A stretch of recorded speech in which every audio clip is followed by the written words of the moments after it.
to more great Christmas episodes as an old-time Radio USA Christmas continues. So don't you go anywhere.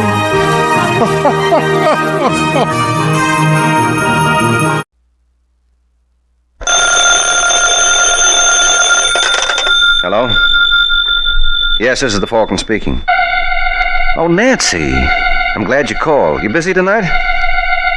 Oh, you are? All right, Angel. You know what that means. Anything that happens to me this evening will be a dead loss.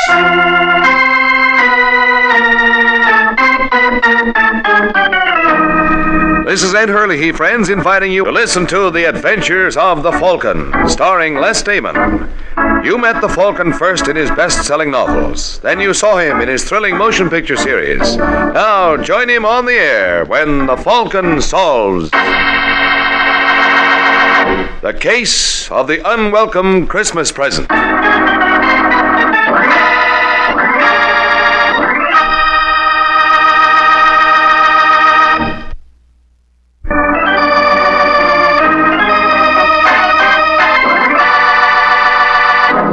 And now, the case of the unwelcome Christmas present.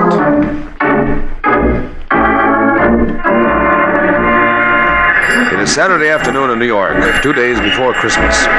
And on Manhattan's busy corners, gaily dressed Santa Clauses ring their bells while people rush to do their last-minute shopping. And one of those frantic shoppers is a man named Larry Sterling, but the prices in the store windows seem to frighten him. And as he shakes his head sadly, a small delivery truck pulls alongside. And the driver, after watching him for a minute, calls to him. Hey, mister. Mister. Huh? Me? Yeah, come here a minute. What's the matter? You look like a nice guy. Oh, thanks. Now, wait, don't go away. I want to talk to you. I'm sorry, I'm busy. Now, take it easy, mister. What's your name? Sterling. Larry Sterling. Oh, glad to know you. My name is Haynes, Walter Haynes. I've been watching you. So I notice. You got a girl? What's it to you? Look, Sterling, I want to do you a favor. Well, don't bother. Okay, if that's the way you feel. Wait a second. What kind of a favor? How would you like to give your girl a silver fox jacket for Christmas? You crazy. Then you know what those things cost. Yeah, and I haven't got that kind of dough. Well, would you be willing to spend $75 for one? What? Get in the car. Well, Make up your mind, Sterling. Either you want to look at this jacket or you don't. Well, why can't I see it out here? Because there's a cop watching us. Hey, careful, don't sit on the box. Is it in here? Yeah. Take a look. Pretty, huh? Is this stolen merchandise, Haynes? Now, look, Sterling, ask me no questions, I'll tell you no lies. All I know is that any gal who gets a jacket like this is going to think her boyfriend is plenty all right. That's $75, you said? That's right. And I'll throw in that gift box. Did you notice the label? DuPont Brothers. Hey, that's one of the biggest furriers in town. Oh, sure. When your girlfriend gets a load of that, what do you think she'll say? She'll wonder where I got the money. Okay, if you don't want the coat. No, I'll take it, Haynes. You got yourself a buy there, Sterling. Take it from me, pal. You don't know what you walked into.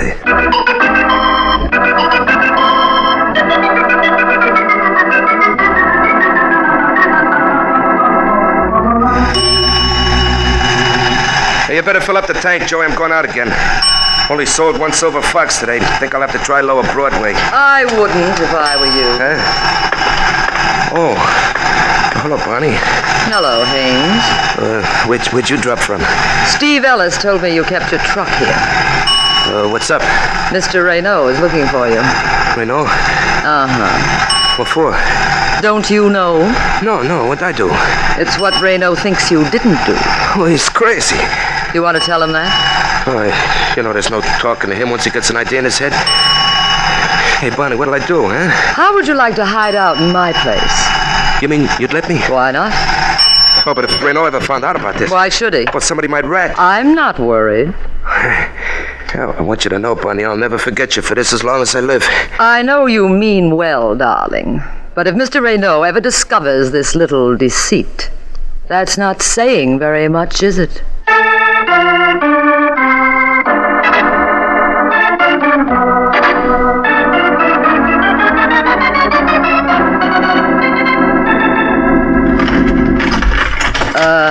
Look, Haynes.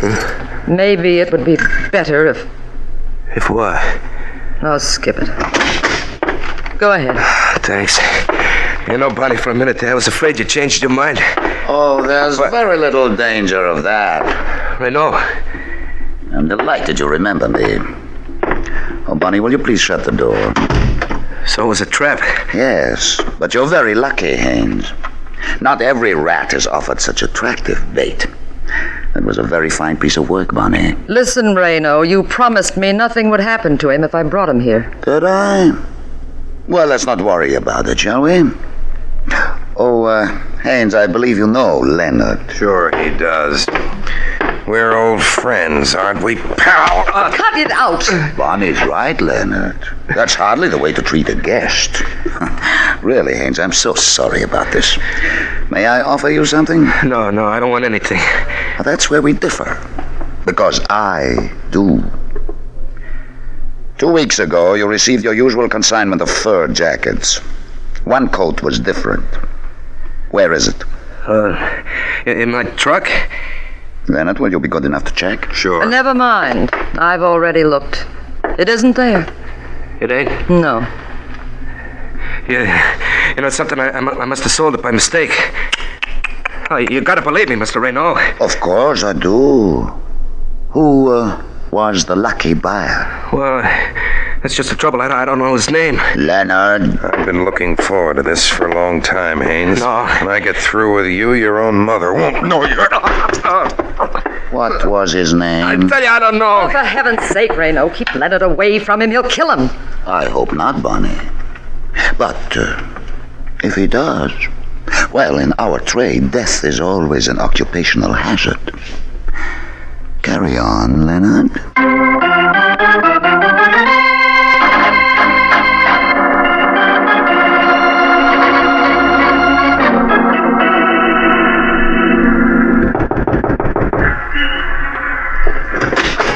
Yeah? You the superintendent of this building? Well, that's right.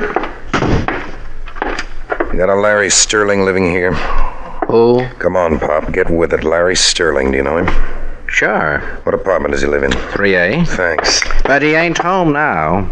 He's not? Nope. Went out about 20 minutes ago. When does he due back? Didn't say. Well, how's about letting me wait for him? Oh, help yourself. No, I mean in his apartment. In his apartment? Yeah. You got a pass key, haven't you? Oh, sure. Well, suppose you let me borrow it. Oh, I couldn't do that. Why not? I'll make it worth your while. Could you use $10? Yeah. Well, all you gotta do is let me borrow your key. I know, told you can't. Now, you don't understand, Pop. My name's Leonard. You see, I'm an old friend of Larry's. I want to surprise him. Yep, sorry. All right.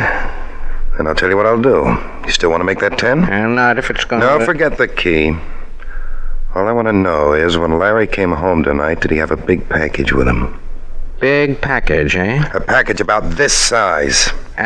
Why do you want to know? Now listen, you jerk. I'm asking the questions. Well, I don't have to answer. And I say you do. Oh, you keep your hands to yourself. Good mind. Shut up! Just keep your trap shut. Oh, you think you're smart. Oh, you got me wrong, Pop. I don't want to hurt you. Now, why don't we forget this ever happened? You just get out of here. Okay, but if I was you, I wouldn't mention to Larry that anybody dropped around to see him. I want it to be a surprise. Yeah? Yeah. I'm going to be awful angry if you spoil it. Now take care of yourself, Pop. I'd hate to drop around again to do it for you.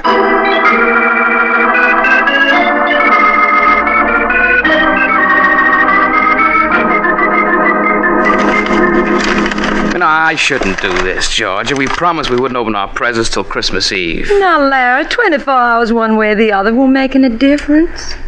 Is it a robe? Nope. Lounging pajamas? You'll never guess. Then let me see. Oh, Larry, it's... Didn't expect the fur coat, huh? No, I didn't. Well, what do you say? I think it's lovely, Larry. Go on, try it on. Oh, sure. You're certainly not enthusiastic about it. I'm sorry, honey. I guess I'm behaving badly, but you see... Oh, excuse me. Hello? Is that you, Miss Corwin? Yes. This is Parker, the superintendent where Mr. Sterling lives. Do you expect to see him tonight? As a matter of fact, he's here now. Oh, could I talk to him, please? Sure. It's for you, Larry. Who is it? The superintendent of your building. It's funny. Hello. Hiya, Mr. Sterling. Well, what's the trouble, Bob? I just thought you ought to know something. A fellow was around here tonight asking questions about you. Who? He wouldn't give his name, but he wanted me to let him in your apartment. Huh? He was awful interested in that big box you brought home tonight. When I wouldn't tell him anything about it, he almost hit me. Oh, listen, Papa. Are you sure he was after me? Positive. If I was you, Mr. Sterling, I'd be careful. Oh. Yeah, thanks a lot, Pop. I'll be seeing you. What's the trouble, Larry? Somebody's awfully curious about that fur coat. Now, why would anybody in his right mind be interested in that coat? Well, that's a nice way for you to talk. I don't want to hurt your feelings, darling, but if you paid more than $20 for this, you were stuck. So you think I was a sucker? I do. You know, you could be wrong, too. How are you going to prove it? Maybe I can, but if you give me the classified directory, I'll find me someone who can.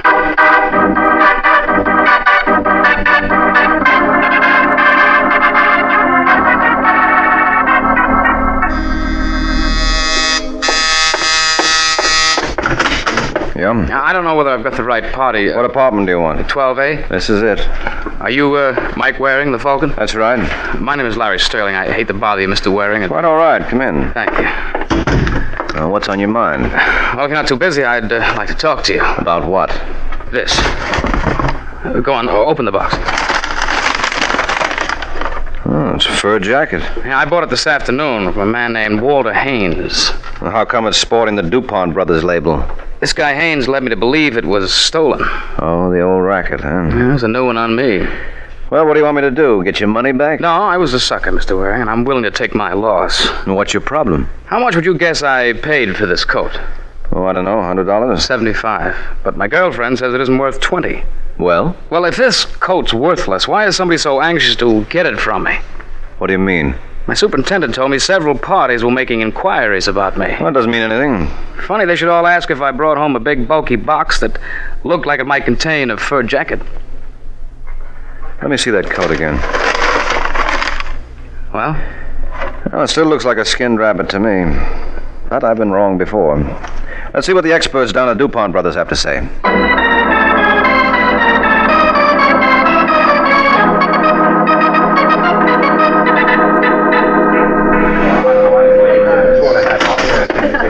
Yes, sir? Is there something I can do for you? There is. I've got one of your fur jackets in this box. Oh, I'm awfully sorry, sir, but the exchange department is closed till after Christmas. Well, I don't want to exchange it. I just wanted to praise. Oh, I'm afraid that's out of the question now, Mr. Waring. Well, as you can see, we're practically rushed to death. Uh-huh. Well, how long would it take you to look at it? My dear fellow, you just won't understand. Mr. DuPont himself would have to look at it, and I wouldn't dare disturb him now. Oh, I see. Well, then suppose I leave the jacket here. Well, I can't make any promises, Mr. Waring. Well, that's all right. I'm willing to take my chances. I'll be back in an hour.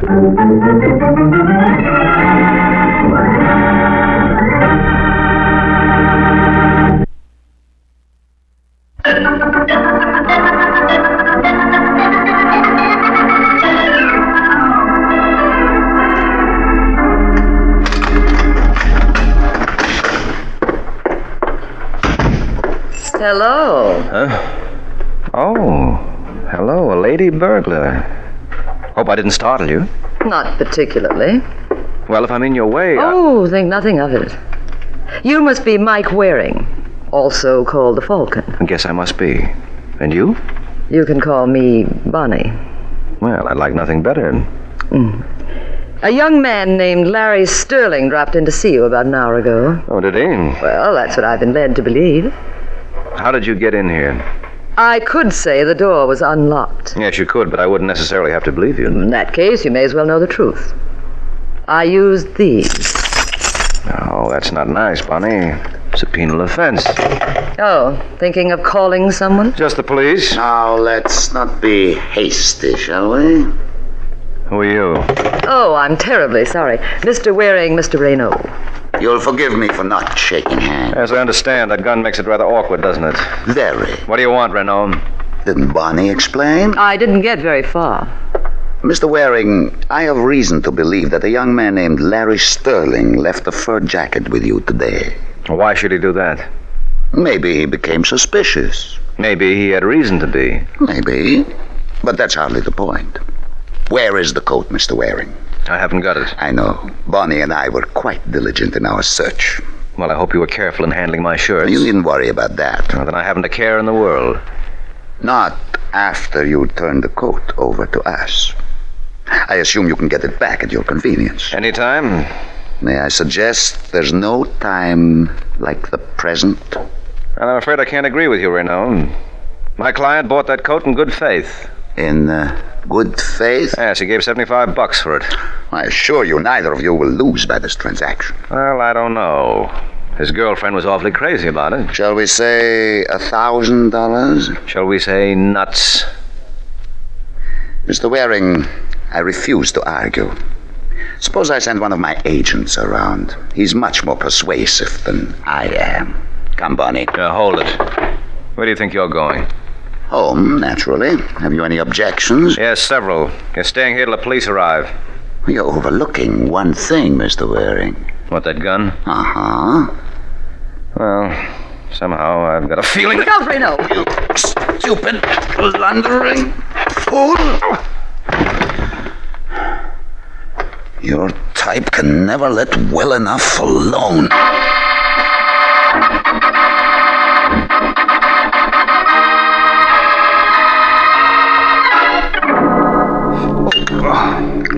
Hey, you better take a slug of this, Mike. Oh, never mind, Sterling. I want to hear the rest of your story. Well, it's just like I told you. When I walked in here, I found you stretched out on the floor. I'll start back a little further. What do you mean? How come you decided to pay me a visit? Well, I knew Renaud was on his way over. And you didn't think it necessary to warn me? I tried to call you, but there was no answer. Why did you tell Renaud you hired me? I didn't. Then who did? My girlfriend, Georgia Corwin. He found out where she lived, and, well, I guess it wasn't very bright of her, but Georgia told him I'd gone over to see you. Mike, that coat must be worth thousands. Mm-hmm. What was the name of that character you bought it from? Walter Haynes. And get the phone book and see if he's listed. Don't bother, I can tell you. Waring. He lives at 2719 West 93rd, apartment 2D. Oh, thanks. And you're... Leonard. I think Mr. Renaud told you I'd be around. Yes, he did. I want that coat wearing.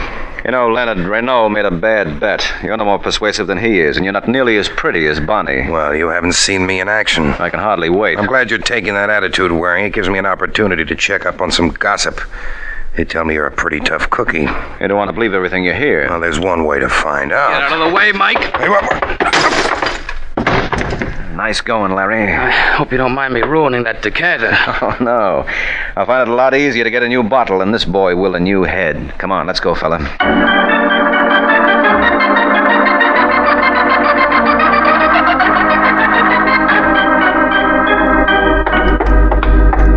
Apartment 2B. C, here we are.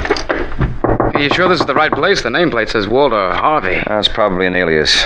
Notice the initials are the same. Could be a coincidence. Yes, could be. But Leonard sounded as though he knew what he was... Uh-oh. What's the matter? Door's open. Careless of Mr. Haynes. Yes, that sort of thing can cost you your life. And in this case, it did. What? Isn't that a hand sticking out of that trunk? Yeah, I think so.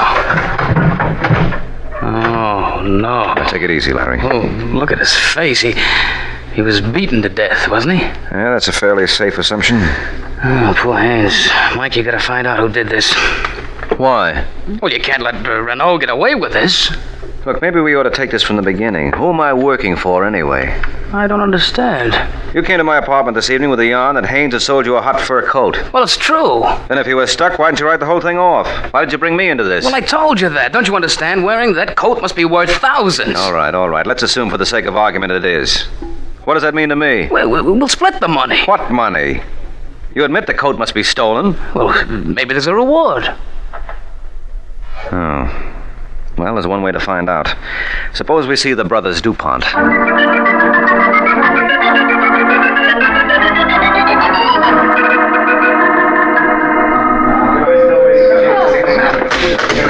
Yes, sir. Can I help you? I hope so. My name is Waring. I was in here a little earlier today. I left a coat to be appraised. Oh, yes, of course. I had Mr. DuPont look at it. Would you be good enough to identify your merchandise? That the same one, Larry? Yeah, I could never forget that fur. Well, what's the coat worth? Would you care to venture a guess? Well, judging by the trouble it's caused, I'd say $10,000. Oh, you're way off, sir. What did I tell you? 20? If I might be so bold, what did you pay for this coat? Well, you can't judge by that. My friend got it at bargain rates. And he gave? Believe it or not, $75. Really? Uh-huh. Well, strictly entre nous, Mr. Waring, this is a very rare example of genus felidae. Ooh. English translation, please. Skinned alley cat. And as such, it isn't worth a dime.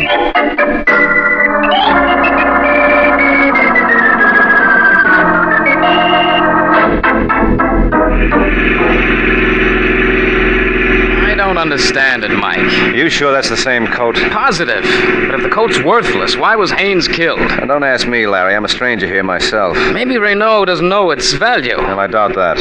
Renault, Leonard, and Bonnie are too slick a trio to get worked up over a phony fur piece. But it must mean something. Yes, obviously. And Brother Renault knows.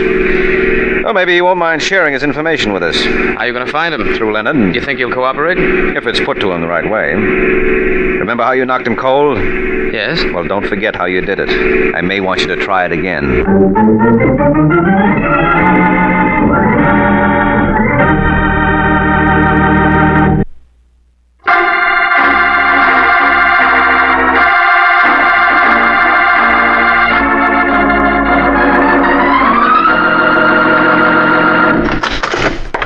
He's still here, Mike.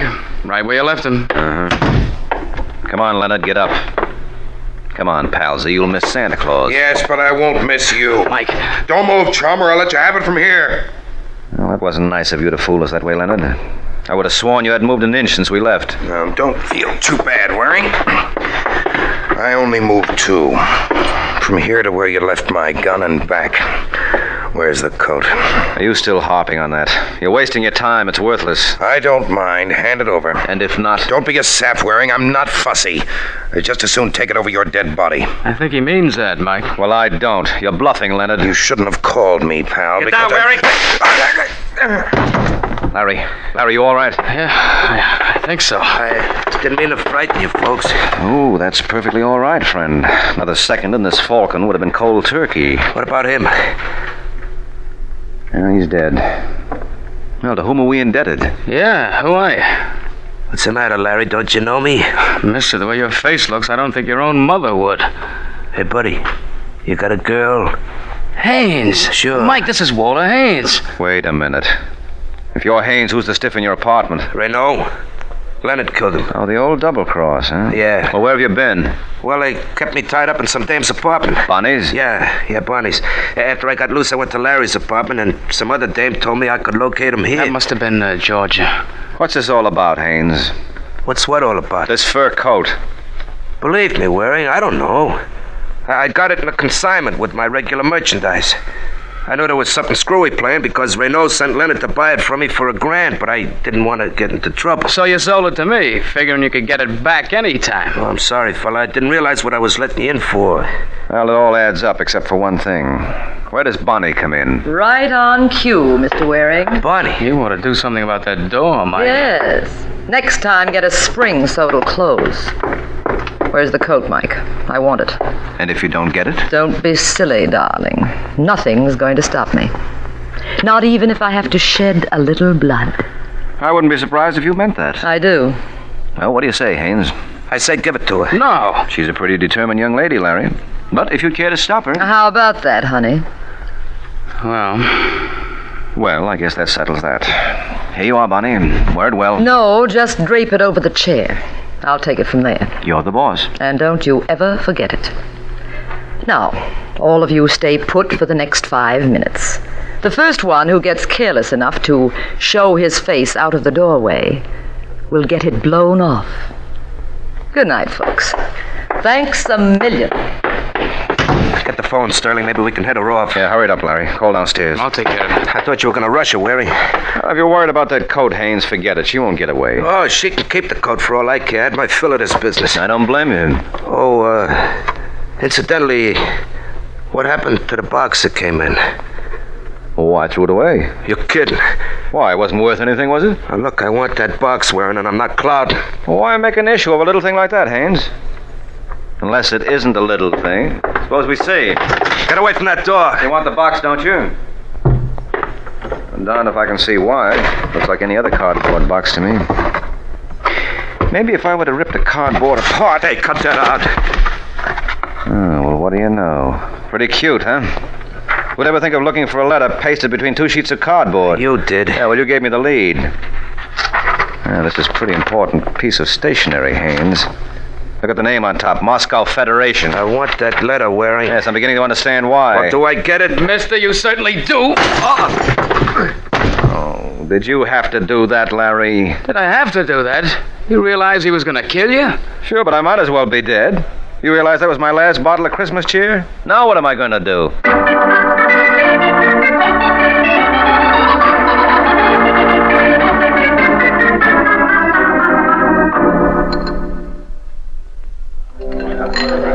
Waring, that was a real great job. Oh, thanks, Larry. Say, hadn't you better be running off to see a girl? No, not till I get the complete story on what happened from yesterday morning till last night. What was in that letter, anyway? Something the boys in the Department of Justice have been looking for a long time. You've heard of the international movement known as Moscow Federation? Yes, unfortunately. Well, that letter contained a complete list of outfits here and in South America that are cooperating with them. Well, how did it wind up in Haynes' hands? Renault had it originally. He was an agent for Moscow. He was told to contact these organizations and keep them in line. Oh, then Haynes was working for Renault. Yeah, sure. Peddling hot fur was a blind for the mob. He was Renault's boy until he realized what a wonderful source of blackmail that list was.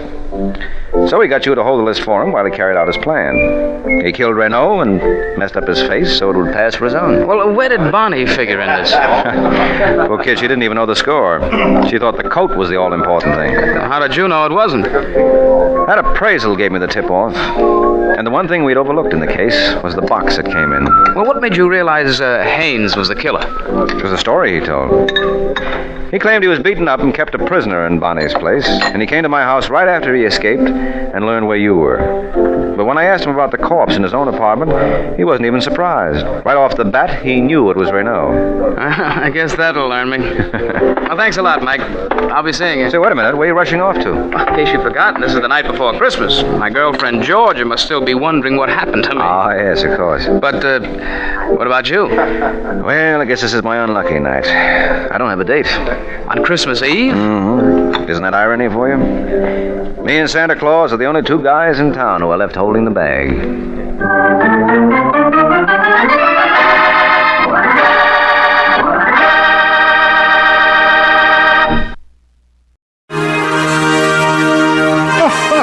Merry Christmas!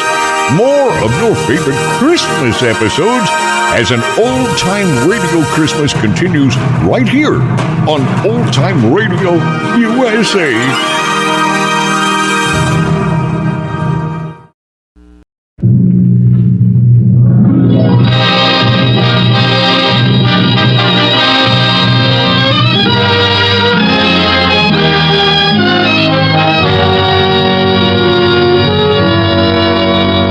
Presenting Walter Houston in America for Christmas on the Calvacade of America, sponsored by the DuPont Company, maker of better things for better living through chemistry. Good evening. This is Walter Houston. Tonight on a small island in the lonely distances of the Pacific, an island you never knew before existed, you will find with difficulty on the map, a troop of soldiers, a handful of Navy men, a few Marines, one or two flyers, and a medical staff are celebrating Christmas. I said celebrating, but perhaps there is a better word for it. Perhaps I should have said reminiscing about their former Christmas celebrations which took place in the dim and distant past, in different settings and under different circumstances.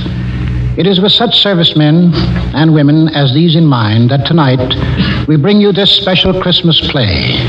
And so, with the best wishes of the season, the DuPont Company presents America for Christmas by Peter Lyon, in which I have the pleasure of appearing in the part of a master of ceremonies for an overseas USO camp show entertainment unit. And we're happy to have as our soloist an authority on American folk music, the composer of Ballad for Americans, Earl Robinson.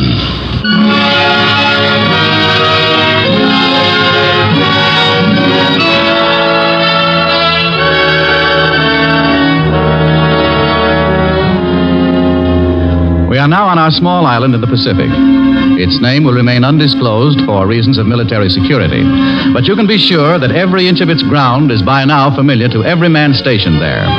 By now, they've eaten their Christmas dinner and opened their Christmas packages.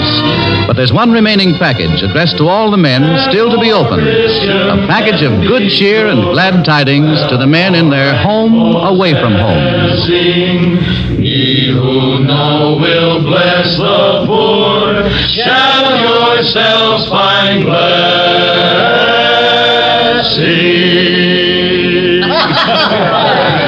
The group has just finished a Christmas carol, and the MC, an old vaudeville trooper, steps forward to open the show. Very good, very good. I'd like to sign you all up to join our troupe. Which one of you guys was singing tenor? Me. Well, we'll sign everybody but you. Well, what about it, fellas? Has it been a good Christmas? Why, sure. It's been okay. You don't sound very sure. Who you guys kidding? Not even yourselves. 2 Christmases ago, I was in Oregon standing 2 feet deep in snow. Look at these palm trees. Is this Christmas? Yeah, that's what I thought. That's what all of us in this troupe figured. Me and Marilyn here, and June, and the quartet there, and Sandy over there with the guitar. We had a dope lot, right, Marilyn? Right. Right. Well, we thought everybody's been giving everybody else some Christmas presents, right? Right. All except we haven't given you any. No show tonight. That is, no regular show. And we've got a special one, right? Right. Right. We have caused to be constructed to show something brand new, bright and different. Songs and stories from our travels all over the country we love. And it's our present to you. It's the best we can do. It's all we can do. Okay? Okay. Places, everybody. The stage, that's over there. No curtain, but you can imagine it now rising. Orchestra finishing the overture, lights dimming. Here it is, America for Christmas.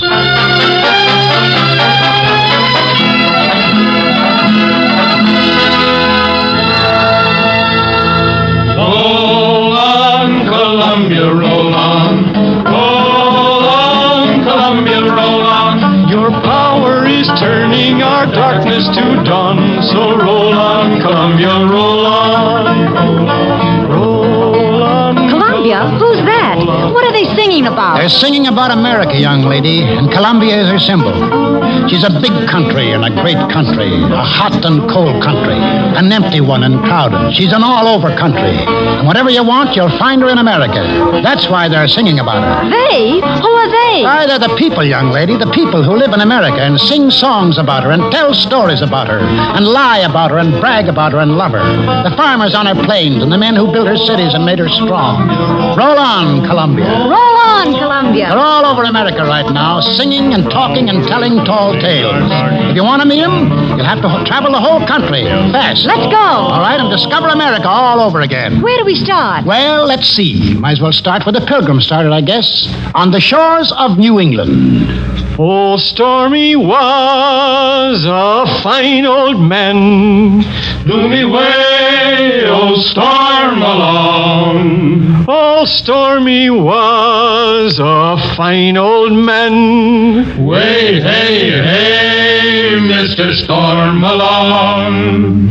I wish I was old Stormy's son. Do me way, old storm along. I'd build me a ship of 1,000 ton. Way, hey, hey, Mr. Storm along. I'd fill her up with New England rum. Do me way, old storm along. And all my shellbacks, they would each have some.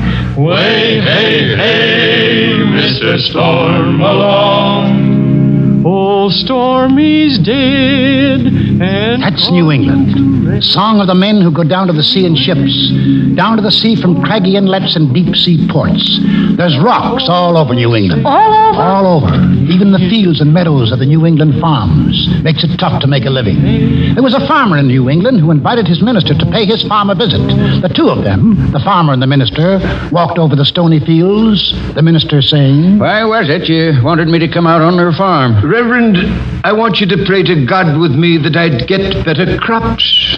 What this land needs is not prayer, but fertilizer.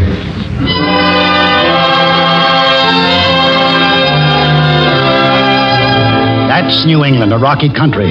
Men get to be shrewd traders in that country. They have to. What's a shrewd trader? Shrewd trader is, well, do you want to watch a couple of shrewd traders in operation? A Yankee peddler with a wagon load of Yankee notions pulled up in front of a Yankee general store. The storekeeper going down into the road and asking... what's the price of your razor strops? $1 each for these strops. $1 apiece? They'll be sold for half the money before the year's out. If one of these strops is sold for 50 cents within a year, I'll make you a present of one, mister. You will you? Now? Ben. Oh, you Ben? Yep. You're the witness to the contract. Yeah, I'm the witness. All right, peddler. I'll purchase a strap on those conditions. Here's your $1. Contract's a contract. I'll stick to it. Ben, I don't much like this strap now that I bought it. How much you give me for it? Hey. Well, guess seeing it's you, I'll give you 50 cents for it. Hey, now, see here. Here you are, Ben. 50 cents, it's yours. All right, you win. Here's your strap for free. Want to watch out for yourself when you're in Bethel, Mr. Peddler. Some pretty sharp fellows around here. Tolerable, but nothing to brag about. I made 75 cents on that deal. How's that? I got $1 for 2 strops, which cost me only 12.5 cents apiece. I heard of the cute tricks of you Bethel fellas. I generally sell these strops for only 25 cents apiece. But, gentlemen, if you want any more at 50 cents apiece, I'll be happy to supply your whole village. Yes, sir. Anything else you want to buy now? Nope. Been shaved enough by you tin peddlers. Want no more of you. It's very hard to condemn a whole class because of 1 or 2 dishonest ones. Give me a fair trial. I'm traveling all through this countryside. I can get rid of your unsaleable goods. Nope. Here, tell you what I'll do. I'll give you a fair chance. I'll sell you anything I have in my wagon at my lowest wholesale price, and we'll take in exchange anything you please to pay me from your store at the retail price. Mm-hmm. Fair, ain't it? I'll look over your goods. Got a lot of whetstones there. About how much? Wholesale price of whetstones is $3 a dozen. I'll take 12 dozen of them. All right. That's $36 you owe me, for which I'm to take such goods as you please at retail price. Now, what are you going to pay me in? In whetstones, retail price 50 cents. You get just 6 dozen.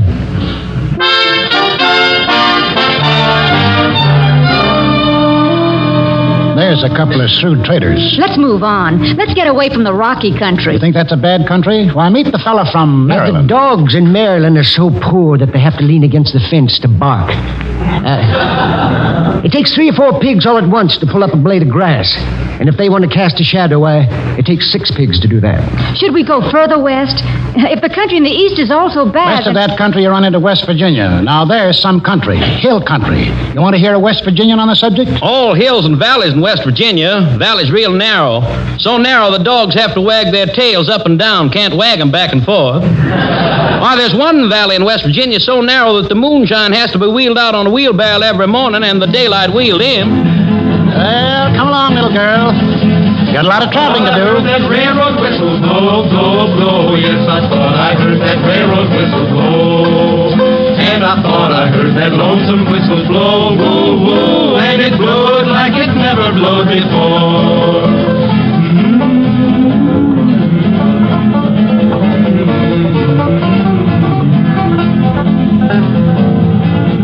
Taking this train, jump on. Where's it go? West? West, and it goes right by Pittsburgh. Have to look fast if you want to see it. Where is it? I want to see Pittsburgh. There's a Pittsburgh fella. I've been working that Pittsburgh steel, I thought you knowed. I've been dumping that red-hot slag way down the road. I've been blasting, I've been firing, I've been pouring that red-hot iron. I've been having some hard traveling, Lord.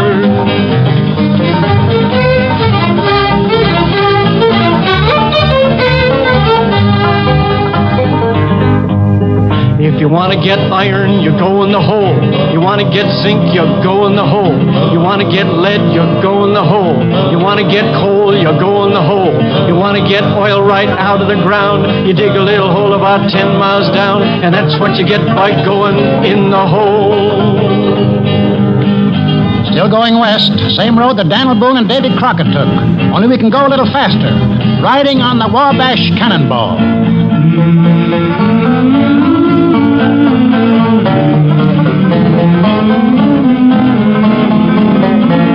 Oh, listen to the jingle, the rumble, and the roar. As she glides along the woodland, the lake lakes and by the shore. Hear that mighty Russian engine, hear that lonesome hobo squall, riding through the country on the Wabash Cannonball. That's right. Just like our grandfathers did elbow room. That's what they wanted. They didn't want a neighbor any nearer than 10 miles. Besides, it's greener on the other side. The other side of what? The Mississippi River, the granddaddy of them all. M-I-S-S-I-S-S-I-P-P-I. That's right.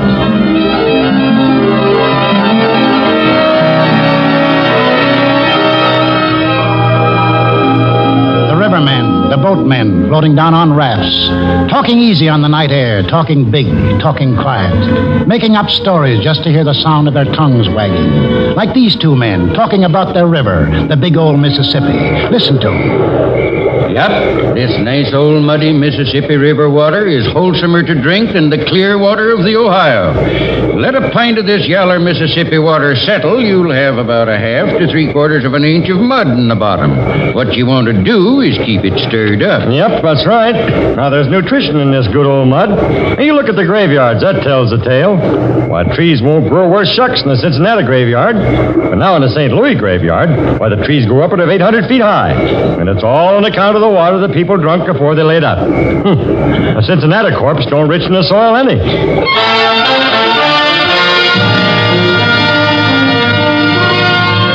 That wasn't all they talked about either. They talked about, mosquitoes, for instance. The mosquitoes in the Mississippi River Valley.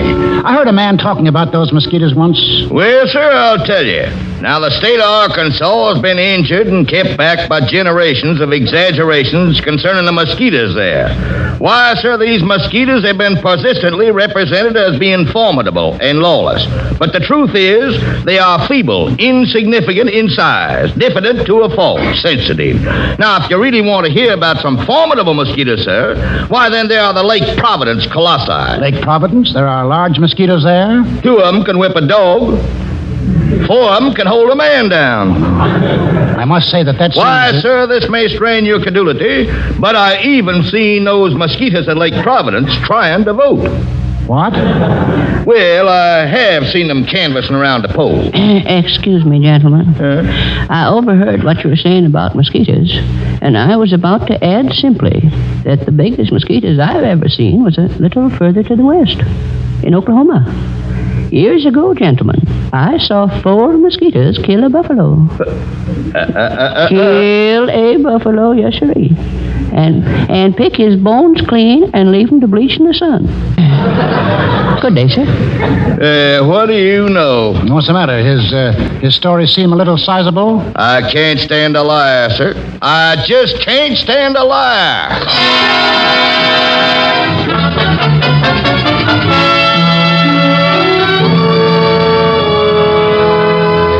You're listening to America for Christmas, starring Walter Houston as the Master of Ceremonies in a traveling USO camp shows unit on the Calvacade of America, sponsored by the DuPont Company, maker of better things for better living through chemistry.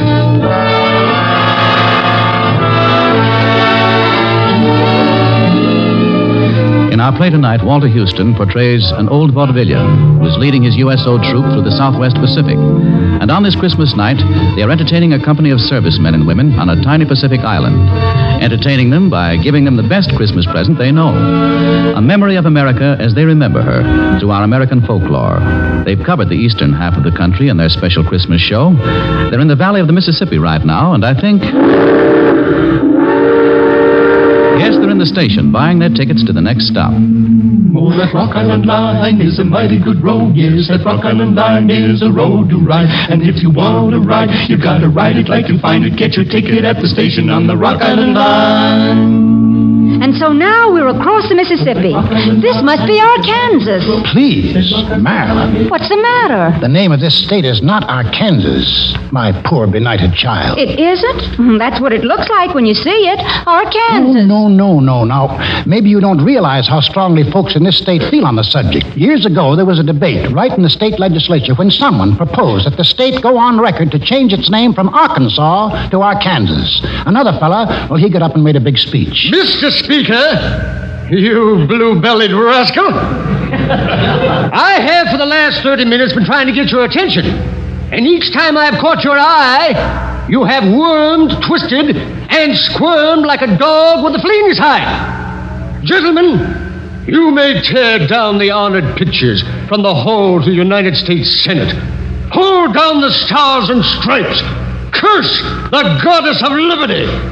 But your crime would in no wise compare in enormity with what you propose to do when you would change the name of Arkansas.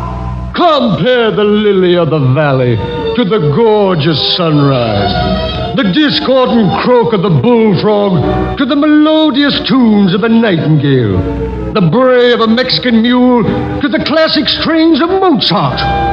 But never change the name of Arkansas! No!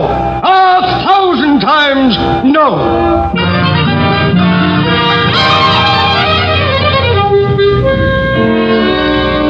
They didn't change the name of Arkansas, did they? No, they left it alone. And is Arkansas related to Kansas? No relation at all, little girl, not even first cousins, for they miss touching each other at their border by 40 miles. In fact, down in Arkansas, people sing a song about the people up north in Kansas. Oh, they chawed tobacco thin in Kansas. Oh, they chawed tobacco thin in Kansas. Oh, they chawed tobacco thin and it rolls right down their chin. And they lap it up again in Kansas. Oh, potatoes, they grow small in Kansas. Potatoes, they grow small in Kansas. Oh, potatoes, they grow small, and they dig 'em in the fall, and they eat 'em tops and all in Kansas. Come all who want to roll. I don't think I want to stay in Kansas if that's what it's like. Well, it's not exactly like that, but the potatoes really aren't quite as big as they are in, say, Idaho. They grow big potatoes in Idaho? Big potatoes in Idaho? Well, I should think pretty sizable. A couple of years ago, when they built an army camp in Idaho, one of the mess sergeants went around to see about buying some potatoes. Spoke to one of the Idaho farmers who had a little farm. Raise potatoes on your land? Mm-hmm. Will you sell me some? I need some for the army camp, other side of Lewiston. Well, how much do you want? Oh, 100 pounds. Only 100 pounds? Yeah. No, I wouldn't cut a spud in two for no one. Still going west. Are we out of Arkansas yet? Ah, yes, this is Texas. We'll be here quite a spot. I should think so. It's so big. And the people here, well, they think quite a bit about their climate here, too. Weather, you know, comes different pretty often. Well, seeing there's so much of Texas, I should think the weather would be all different kinds. Yes, but the point is, in Texas, the weather is all kinds all at the same time. As the fella says, nobody prophesies about Texas weather except newcomers and dumb fools. Came the time when a fresh young tenderfoot walked into a Texas saloon, walked up to the bar and ordered a drink. Men in the place, they said nothing, just watched him. You know, young fella finished his drink, then he hauls off and says, "Well, I believe it's going to rain." My friend, did you know that there were only two kinds of people who prophesy about Texas weather? Two kinds of people who prophesy on Texas weather. Well, that's very queer. Who are they? Newcomers and dumb fools. You say there are only two kinds of people who prophesy about Texas weather. Newcomers and dumb fools. Well, you're absolutely right. For after all, those are the only two kinds of people there are in Texas.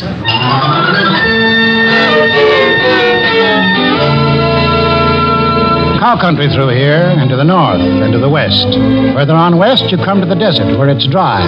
Yuma, where it's been known to get pretty warm sometimes when it's summer, and the migratory workers sing in the evening. I work in your orchard of peaches and prunes, and I sleep on the ground neath the light of your moon. On the edge of your city, you see us now and then. We come with the dust, and we go with the wind. California, Arizona, I make all your crops. Then it's up north to Oregon to gather in your hops. Dig beets from your ground, cut the grapes from your vine, to get on your table your light sparkling wine. Jump on, here we go again, north this time. Another train ride? I'm riding on this new river train. I'm riding on this new river train. Same old train that brought me here, and it's soon gonna carry me away. Something special for you to see up north here. What's that? Something big? Biggest thing man has ever done. Well, this world has 7 wonders that the travelers always tell. Some gardens and some flowers, I guess you know them well. But now the biggest wonder in Uncle Sam's fair land, it's the King Columbia River and the Big Grand Coulee Dam up in the state of Washington. She winds down our Granite Canyon, she bends across the lea, like a silver running stallion down her seaway to the sea. Well, she ripped our boat to splinters, but she gave us dreams to dream of the day this Coulee Dam would cross that wild and wasted stream. Now as we join in battle to make all people free, that old Coulee Dam is fighting along with you and me. Yonder flies a flying fortress to fight for Uncle Sam, spawned upon the Columbia River by the Big Grand Coulee Dam. California. Are we going to California now? Climate, that's all there is in California. The Californian says... We got the healthiest. It's a healthy. When we started a graveyard, we had to shoot a man. Hearing which, if you raise your eyebrows in polite disbelief, the Californian says further... We don't have to prove it. We admit it.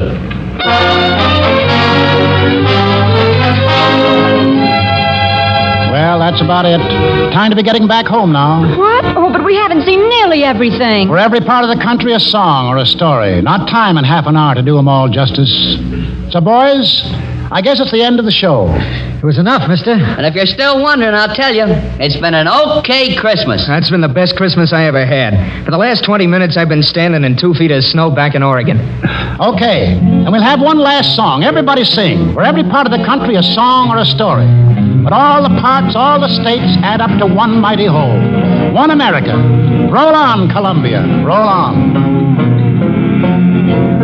Oh, roll on, Columbia, roll on. Roll on, Columbia, roll on. Your power is turning our darkness to dawn. So roll on, Columbia, roll on.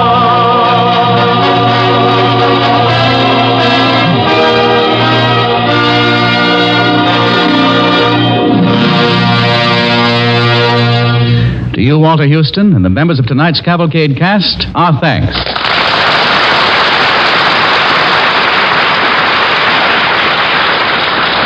On this Christmas night, we are thinking the same thoughts you are of men far from home in deep snow and in tropical heat, fighting the battle of freedom. What is in your hearts, our hearts, and their hearts has been said powerfully and beautifully by a soldier, a GI. Let me read it to you. At the moment, it is difficult to think of victory as meaning anything but an end of fear to loneliness and death, and a chance to go back to pick up the strands of interrupted life. Henceforth, each simple pleasure, each right we always took so lightly will take on rich meaning. We know what it costs to keep them, and we know, too, that we have really earned a share in them. But victory means much more. With victory, we stand on the threshold of limitless inventions and comforts. We possess the resources to extend our horizons in every field of endeavor and every aspect of human relations. However, ancient and stubborn enemies are still to be conquered. Enemies which must be overcome, not by armies, but by minds and hearts and talents, set wholly free.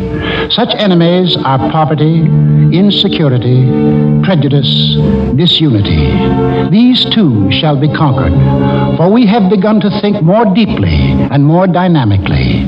And if we can sweep aside untold obstacles to smash the most ruthlessly efficient machines of destruction ever devised, surely we possess the vision and practical genius to organize for peace, security, and a world designed for living. Till now, many have ruled because of accident of birth and power or wealth. But throughout the world, the unfit, the weaklings, and the traitors are falling by the wayside. New leaders are rising from the people. Those who never sold their heritage of courage, faith, and simple human dignity. With victory, we shall have destroyed those who would have enslaved the world. Our sacrifices have been great, but we have won the opportunity to emerge from the animal kingdom and enter the kingdom of man. I look forward to living in such a world. I look forward to living in such a world. If a soldier risking his life at the front can say that, then certainly all of us can look forward. To all of you, the DuPont Company wishes a Merry Christmas. To the 34,000 DuPont men and women in the armed forces, we call Merry Christmas across the oceans. We send more than a greeting. We send our solemn pledge, we of DuPont, that we will not slow our efforts for 1 minute, that we will work and produce without let-up until the last gun is fired and the white flag over Berlin and Tokyo at last gives us a chance to rest and say, now it's really over. That is the pledge and promise of the men and women who work for DuPont. This is Walter Houston. Good night and God bless us all.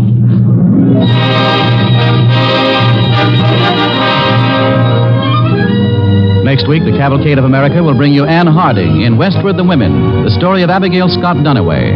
Abigail Duniway, a farmer's wife, lived in the Oregon Territory in 1850. She managed a household. She raised 4 children. She was an average woman of that place and time with one difference, and this difference was an idea born in Mrs. Duniway's kitchen, an idea which today affects the life of every American woman who fought for it. Listen next week to Westward the Women, starring Anne Harding on the Cavalcade of America.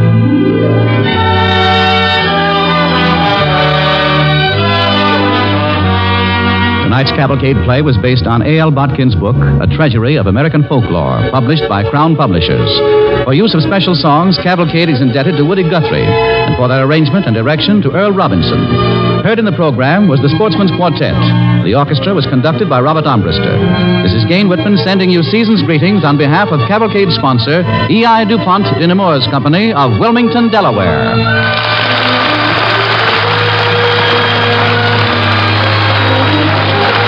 This is the National Broadcasting Company.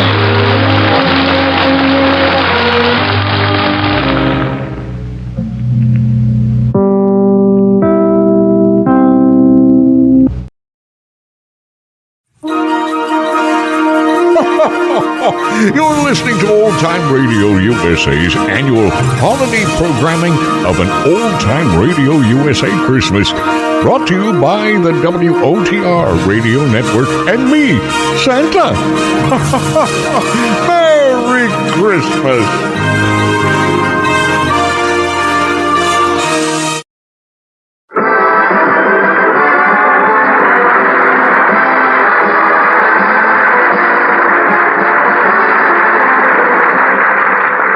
Lucky Strike program starring Jack Benny with Mary Livingston, Rochester, Dennis Day, Bob Crosby, and yours truly, Don Wilson.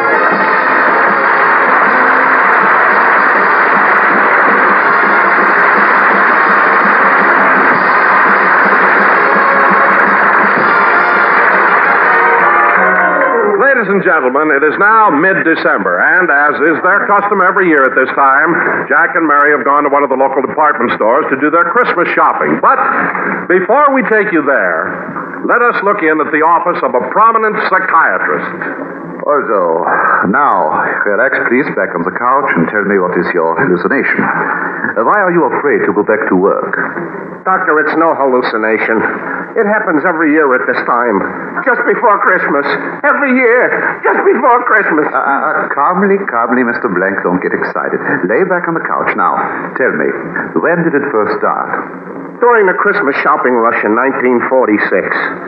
As I told you, I'm a salesman at the department store, and this kindly-looking, blue-eyed old gentleman bought a gift. Then 6 times that day he came back, pestered me, and exchanged it for a different model. Well, what was the gift he kept exchanging? Shoelaces. He bought someone shoelaces for a gift? Yeah, for someone named Don. Now, how could he possibly exchange shoelaces 6 times? Well, first he bought laces with metal tips. Then he came back because he thought plastic tips looked more modern. Soon he was back again. He was afraid the plastic tips might crack, so he went back to metal tips. Then he got to thinking the metal tips might rust, so he came back to change them to plastic tips. 6 times he changed his mind. Plastic tips, metal tips, plastic tips, metal tips, plastic tips, metal tips.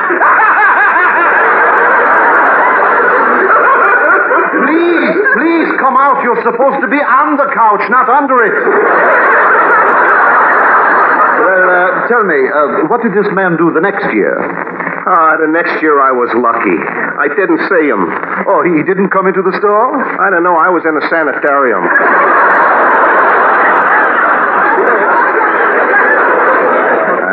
Definite traumatic psychosis. Then you got out. Did you go back to your job at the department store? Yeah, but I was smart. I had him transfer me to the jewelry department. What was smart about that? Well, this old gentleman didn't look like the jewelry buying type.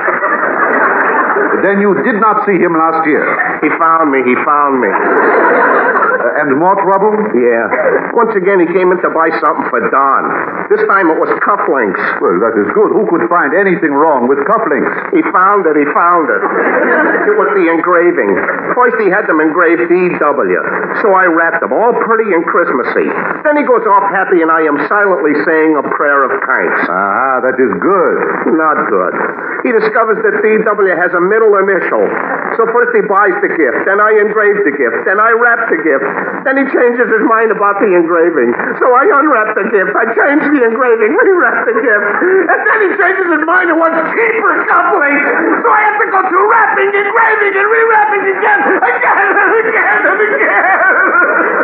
Please, I'm trying to help you. Stop choking me. I'm sorry, Doctor. Mr. Blank, avoiding your work will cause a repression that should only magnify this in your subconscious. So you think I should go back to my job? Well, certainly. You will probably never run into this aggravating man again. Well, I have taken precautions. This year I asked to be put in the gardening tools department. Gardening tools? Yeah. All these people live in the city. They have no use for anything like that. Good. You are facing your problem face to face with your face. But remember, should you ever meet this man any place, use psychology. Be nice, be calm, be pleasant to him, and you will have no trouble. Oh, don't worry, Doctor. I won't see him. But if I do, I'll be calm and I'll be nice to him. Well, goodbye. Goodbye, and Merry Christmas, Mr. Blank. Yeah, Merry Christmas, Doctor. Now I gotta hurry back to the store.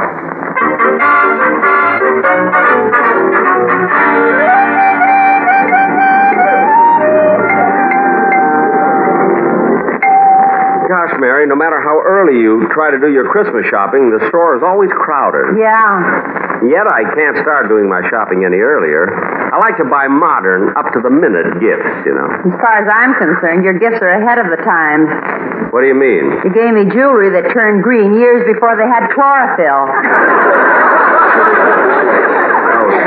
Now, let's see. I still have to buy lots of gifts. I'm going to the jewelry department to see if I can find something for my sponsor. Well, I've got to get something for my mother. I'll meet you out here later. Okay, Mary. Now, let's see. Where's the jewelry department? I think it's on the next floor, or the top one. I wonder where... Oh, there's the floor walker. I'll ask him. Oh, floor walker. Floor walker.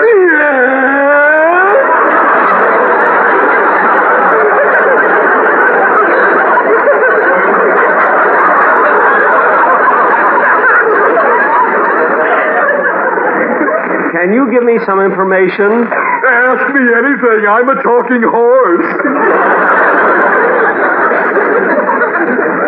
Oh, stop. You don't even look like a horse. Not now. There's a veterinarian in Denmark who does wonders.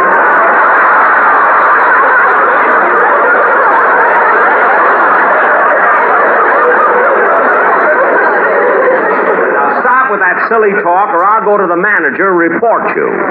Now, look, I'm looking for a jewelry department. Will you tell me where to go?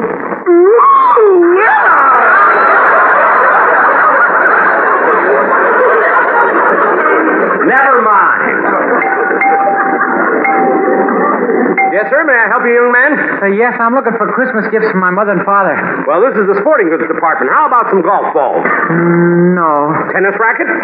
No. Hey, I've got an idea. What about a punching bag? Hey, that's great. Now, what would you suggest for my father? Just a minute, young man. You want to get this punching bag for your mother? Uh-huh. That's rather unusual. Has she ever had one before? No, she always used my father. You can send the punching bag, and I'll enclose a card to both my parents. Yes, sir. What's your address? It's on Orange Avenue. The number is 3247 and a half. A half? Oh, it's a duplex. No, it was hit by lightning. Wrap it up. I'll take it with me. Mary. Oh, here I am, Jack. Did you get a present for your sponsor? Yes, I sent him a nail file. A nail file? Do you think that's a suitable Christmas gift for a sponsor? Well, for just any sponsor, no, but mine needs sharp fingernails, so he can tear and compare. I'm sure he'll like it. Now, let's see. I've already given you a bonus, and I bought Dennis's gift. Gee, I wish I knew what to buy for Don Wilson. Ought to be easy to get something for Don. He just moved into a new home. Get something for his house. No, I heard him mention that his entire home was furnished by an interior decorator. Oh, yes. Oh, wait a minute, Jack. Isn't Don's new home sort of a little ranch in the San Fernando Valley? Yes. Well, why don't you get him some gardening tools?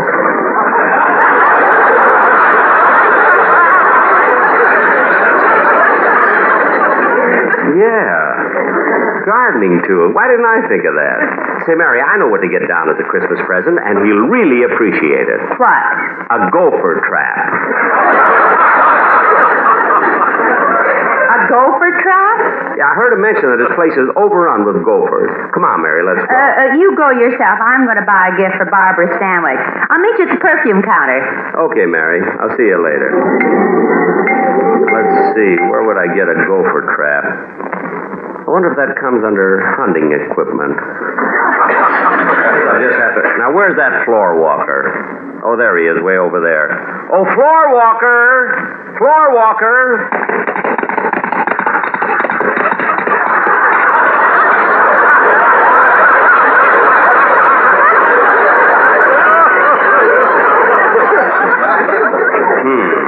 Did you call me? Yes, where can I buy a gopher trap? In the gardening tools department down in the basement. Thanks. Imagine that crazy floor walker saying he's a horse. Well, I better get over to the gardening tools department. Jingle bells, jingle all the way. Oh, what... excuse me, clerk. Yes, sir. What can I... Oh, it's yours.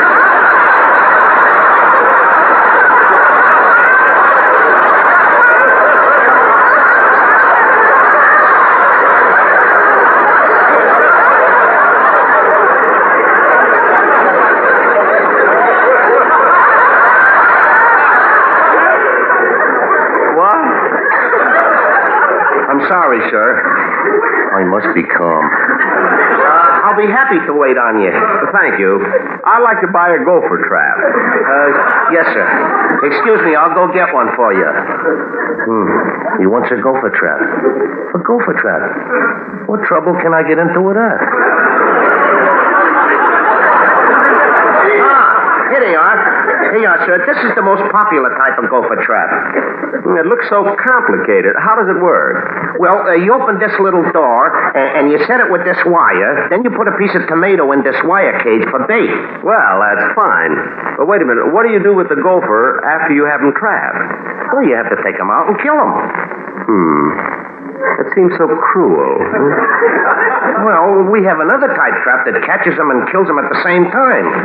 Oh, you have another kind of trap? I have to tell them yet.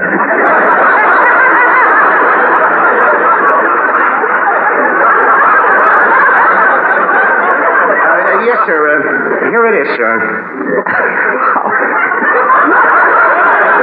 How does this one work? Well, you spread these two sharp prongs apart, and pretty soon the little gopher comes sniffing around, walks in, boing, and that's the end of him. good. I'll take this one here that kills them, you see. Wrap it up as a Christmas gift. Yes, sir. A Christmas gift?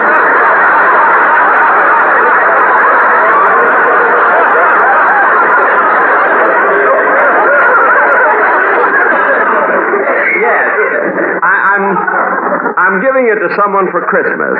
Now, I want red and green ribbons and tinsel and everything. Okay. And clerk, enclose a card saying... To Don, I know. That's right. I'll be back and pick it up later. Hey, Mary. Oh, hello, Bob. Doing your Christmas shopping? Uh-huh. And, Mary, when you got a wife and 5 kids, that's really a chore. Oh, I imagine it is. What are you getting the kids? Well, I'm getting both the girls dresses and the 2 younger boys electric trains. For my oldest boy, I'm getting a bicycle. Ooh, that's nice. Well, I thought so, too, but he keeps complaining. He thinks he's too old for a bicycle. Well, what does he want? Marilyn Monroe. No. Yeah. Well, I got some more shopping to do. You want to join me, Mary? No, I've got to wait here for Jack. Hey, that reminds me. I've got to buy Jack's present right now. It's kind of hard to figure out a gift for him. Have you got any suggestions? Well, how about something for his den? I mean, a picture, a book, or... Say, I know what. I think I could get him a lamp to put on the table near his telephone. Yeah, he can use a lamp by that phone. Boy, you're not kidding. It's so dark in that corner that twice I put a dime in the quarter slot.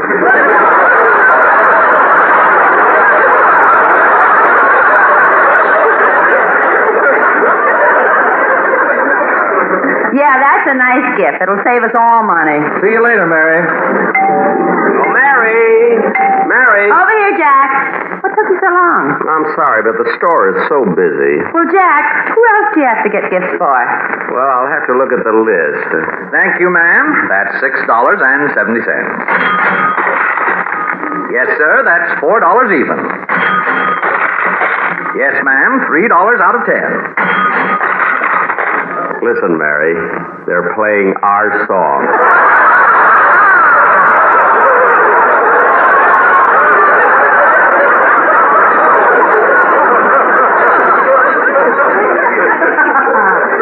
Oh, here's my list.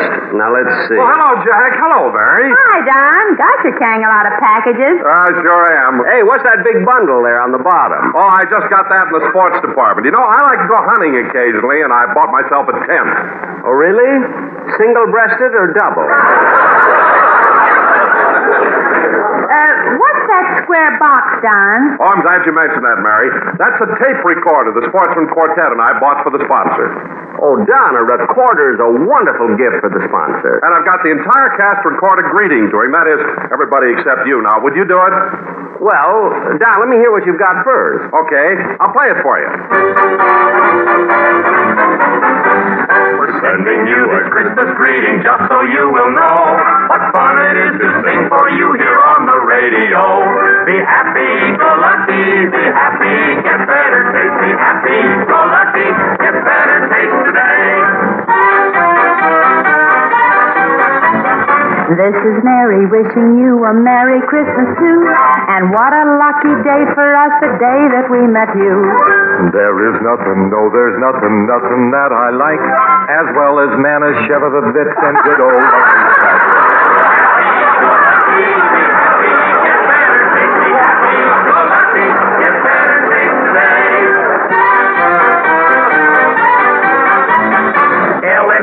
Our letters quite well known to you. So at this special time of year, they'll spell our greeting too. L is for those little lights on every Christmas tree. F, of course, could only stand for Santa, you'll agree.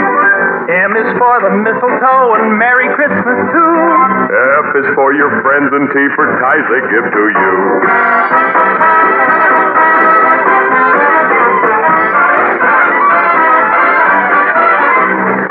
Dublin and Killarney and the Shaws of Galway Bay, may all the green and Christmas trees and holly come your way. And may your socks of Kelly green be filled with all you like, with shamrocks and shillelaghs and some good old Lucky Strikes. Be happy, go lucky, be happy, get better taste. Be happy, go lucky, get better taste today. our sponsor, and a happy 53 with all the joys that come from smoking LSMFT. I have to dress like Santa Claus at home on Christmas Day. The beard I wear is not my own, it's just an old toupee. Lucky all the way. Cleaner, fresher, smoother, smoke, we smoke them night and day. Lucky strike, we join in wishing you a very Merry Christmas and a Happy New Year too.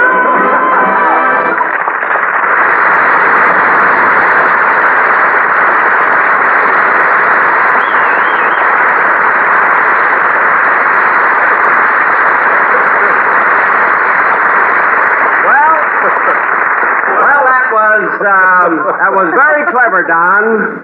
Don, I'll put something in there too. That's swell, Jack. Well, I've got to go. Oh, more shopping, Don? No, I'd better get home to my wife. She's not feeling too well. Oh, that's a shame, Don. What's wrong with Lois? Oh, nothing serious, but this morning she went out in the garden and saw a dead gopher. The mere sight of it made her faint, but she'll be all right. So long. So long, Don. Come on, Jack. We'd better go. Jack, what are you thinking about? What Don said. He said his wife faints at the sight of dead gophers. Well, so what? So what? Mary, I bought Don the type of trap that kills the gophers. Well, what do you want to get? The kind that lifts their feet up and pats them on the popo?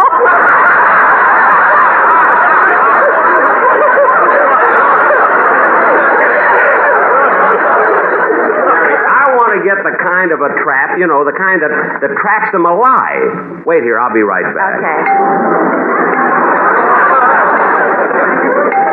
Oh, clerk. Yes, sir, I got your package right here. It's gift wrapped and tied with tinsel ribbon. Just a second, I'll get it for you. Oh, don't get it. I've changed my mind. What? I want to exchange it for the kind that captures the gophers alive. Look, mister, there's really no difference. I'm sorry. I don't want the trap that kills the gophers. What do you care? You don't know them personally. It's not that. But, mister, it took me 10 minutes to wrap that gopher trap as a gift with all the tinsel and ribbons.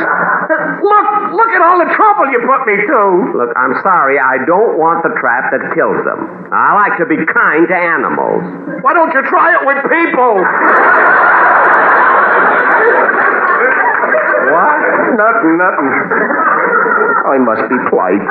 I'm sorry, sir. Good. Now, gift wrap one that catches the gophers alive, and I'll be back. I know. Mary said she'd wait here. Well, since she's not here, I'll go over to the lingerie counter and buy some stockings for my sister Florence. See, I think Florence wears size... Hey, Bud. Huh? Come here a minute.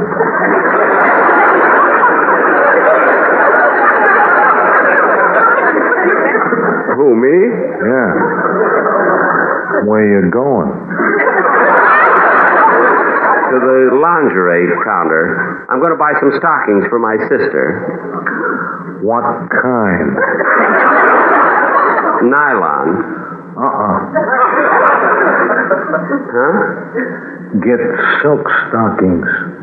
Why? Silk will give you a run for the money. Well, I don't know. I don't think I'll get her stocking. Maybe I'll get her something else, something real nice. What do you think of a sheer negligee? A great show bet.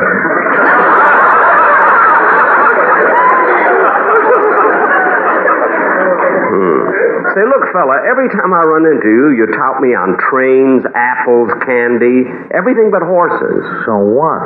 Look, Santa Anita's going to open in a couple of weeks, so for once, why don't you give me a tip on a race? Okay. Got a great horse for you on opening day. You have? What is it? Floor walker in the second.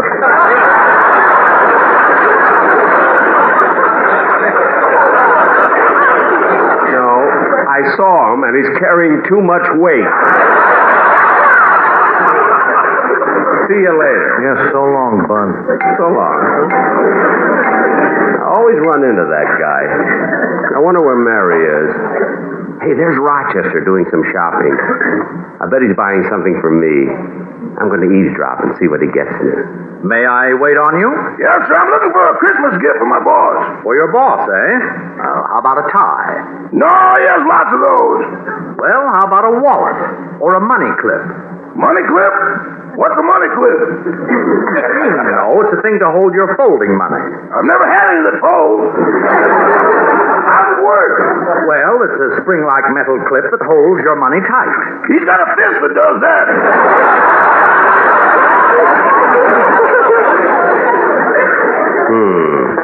Wait till I get Rochester home. Hi, Jack. Oh, hello, Bob. Doing your shopping, too, I see. Yes, Jack, and as a matter of fact, I've gotten all the gifts for everybody except Don Wilson. Do you have any suggestions? No, I had a tough time deciding on a gift for Donzie myself. I finally got him something for his ranch, a gopher trap. Huh? Well, that's different anyway. And it makes a sensible gift. Everybody wants to kill those little pests. Oh, this isn't the kind that kills them, you see. This catches them alive. Jack, those kind aren't any good. Why, if the gopher is in there a long time, he bites his way out and he gets away. Oh, you mean the traps that kill them are better? Well, certainly. Well, excuse me, Bob. I've got to take care of something.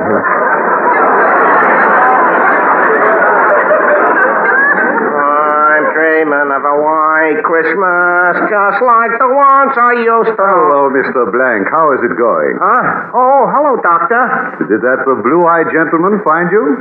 Like he had radar.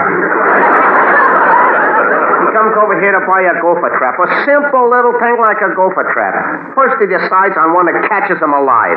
But I made a mistake. Before I wrapped it, I let him know we also had the kind that kills him. So I sell him one of those.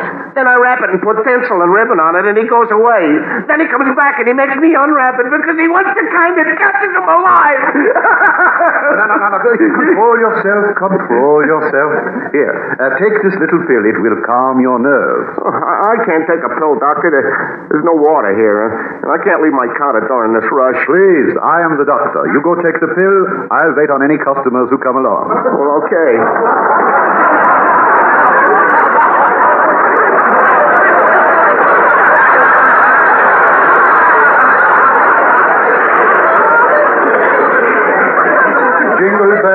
Jingle bells, jingle all the way. Oh, what fun. Yes, sir. May I help you? Yes, where's the other clerk? He has gone for a little while. Perhaps I can take care of you. Well, yes. I have a gopher trap here wrapped as a gift. Oh, here it is. Merry Christmas. Oh, just a minute. I don't want this one. See, I want the other kind. But, mister, this is all wrapped up with tinsel and ribbons. I'm sure the gopher will like it just as well. But look, I don't want this kind. You see, it traps them alive. I want the kind that kills them instantly. Very well. Yeah, I guess that's the kind. Yeah, it's the kind. Yeah, here you are. Yeah, wait, I don't want it like that. I want a gift wrapped, you see. Isn't that kind of silly? No, never mind. I just wrap it up. All right. Look, not so much red ribbon. Get some more green in there. Look, mister, it's Christmas, not St. Patrick's Day. Yeah, here you are. Thank you. Wait a minute. You forgot to take the card out of the other one and close it in this one. Can't you put another card on the outside? No. I want the original card. You see, the one that I had something written on there. So unwrap the first trap. Take the card out and unwrap the second trap. Put the card in, then rewrap the second trap. What is this? First you make me wrap the second package, then you want me to unwrap the first one. That's right. You take the card out, unwrap the second one, put the card in, more tinsel, more ribbon, not so much red, more green, unwrap it, rewrap it. Wait a minute, mister, calm down. Calm down. You get upset too easily. You ought to see a psychiatrist. I am a psychiatrist. Control yourself. I'm not going to. I know all about you, Blue Eyes. I know about you and your shoelaces. Look at the plastic tips and the metal tips and the initials on the couplings and the rewrapping and the card. Oh,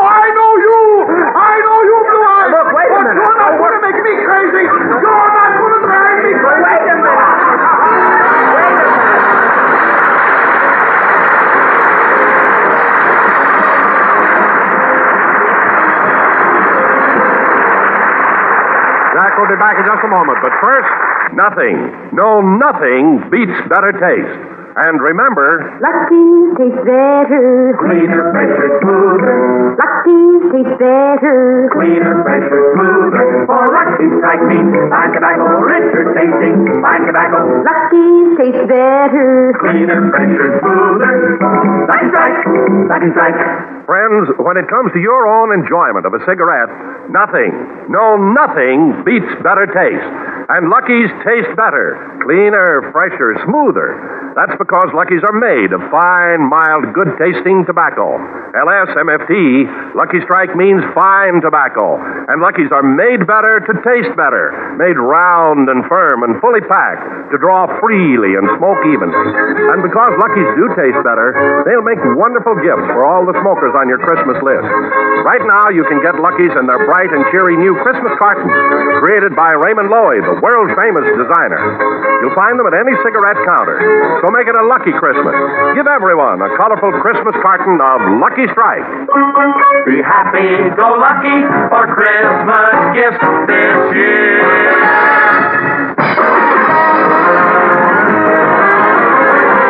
Good night, everybody. We're a little late. Jack Benny program is written by Sam Perrin, Milt Josephsberg, George Balter, John Tackerberry, and produced and transcribed by Hilliard Mark. Jack Benny program is brought to you by Lucky Strike, product of the American Tobacco Company, America's leading manufacturer of cigarettes. This is the CBS Radio Network. Hey everyone, it's good old St. Nick. I have a bunch of great Christmas episodes coming on this holiday season, so stay tuned. You're listening to an Old Time Radio USA Christmas, right here on Old Time Radio USA.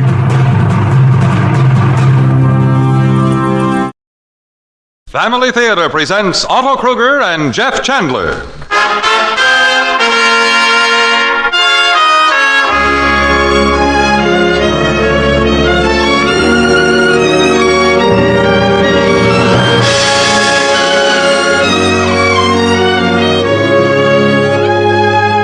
From Hollywood, the Mutual Network, in cooperation with Family Theater Incorporated, brings you Jeff Chandler in Henry Van Dyke's The Other Wise Man. To introduce the drama, your host and narrator, Otto Kruger.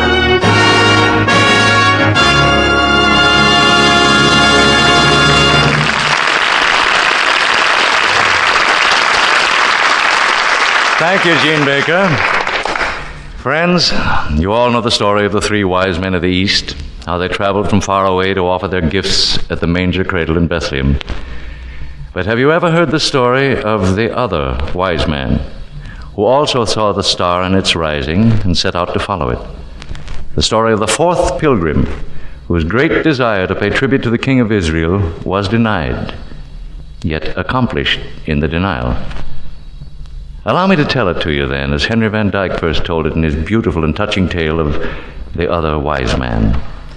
The story that we first heard in the Hall of Dreams, in the Palace of the Hearts of Man.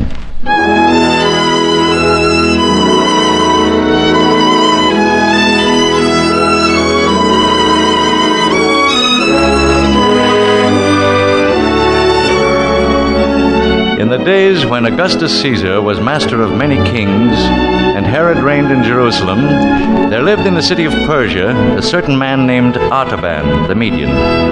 Tall he was and dark, with brilliant eyes, his brow that of a dreamer, his mouth that of a man of war.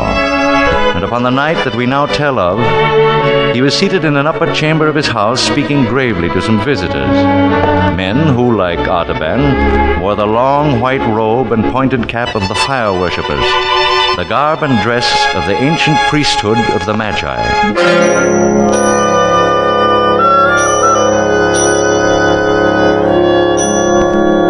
Tonight, my father and friends, let us speak of the new light and truth that lie in the prophecies of the ancient wise men of Chaldea. The prophecies of the Chaldeans, Artaban? Who is there among us able to unravel their mysteries, to read meaning into words dimly foretold and impossible of understanding? Is it difficult, Rhodaspes, to understand the prophecy of Avesta? who said, "One shall arise from the prophets of the east country, and around him will shine a mighty brightness, and he shall make life everlasting, incorruptible, and immortal." This is a dark saying, Artaban, and one best forgotten, for it would presage the relinquishment of the powers of the Magi to some stranger from the east. Then, Tigranes, one must also forget the prophecy of Balaam, who said, "There shall come a star out of Jacob, and a scepter shall arise out of Israel." All these sayings are obscure and mystical, my son. None can interpret them or find the key to their meaning. I have been able to interpret them, Father. You, Artaban? Yes, Father. For I and my 3 companions among the Magi, Caspar, Melchior, and Balthazar, have searched the ancient tablets of Chaldea, and are now convinced that this is the year in which the Anointed One, the Prince of Princes, the King of Israel, shall be born.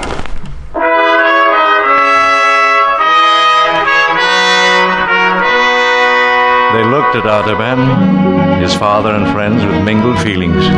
Looked at him with doubt, with wonderment, with scorn, and with disbelief. And the words he continued to utter fell upon ears that listened, but did not hear. It was this very spring that we saw 2 of the greatest stars draw near together in the sign of the fish, which is the house of the Hebrew.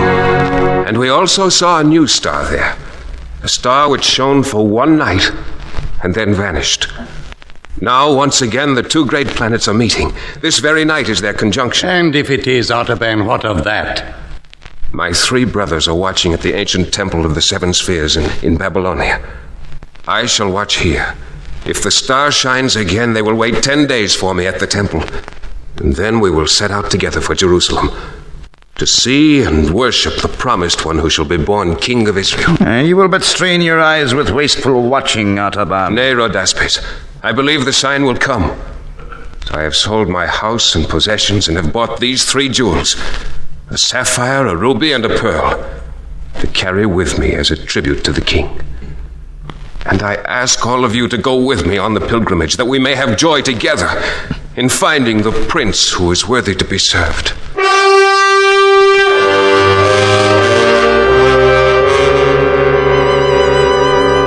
As he finished speaking, Artaban placed 3 great gems upon a linen scroll before him. One blue as the fragment from a night sky, one redder than the ray of sunrise, one as pure as the peak of a snow mountain at twilight. His friends glanced at the jewels, then at each other with looks of wonder and of pity. This is a vain dream, Artaban. No king will ever rise from the broken race of Israel. My time will be wiser spent gathering money for the new fire temple at Kalam. This is what comes of too much looking upon the stars. This quest is not for me. And so they left him, one by one, and went out of his house. Thus it was that Artaban left in solitude, gathered up his jewels, the sapphire, the ruby, and the pearl, and placed them in his girdle. Then quietly left the room and went out upon the terrace on the roof.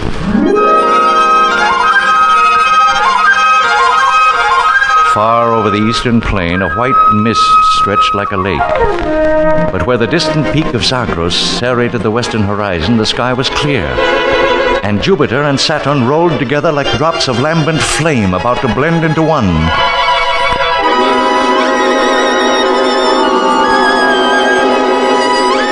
And as Artaban watched them, behold, an azure spark was born out of the darkness beneath, rounding itself with purple splendors to a crimson sphere, spiring upward through rays of saffron and orange into a point of pure white radiance.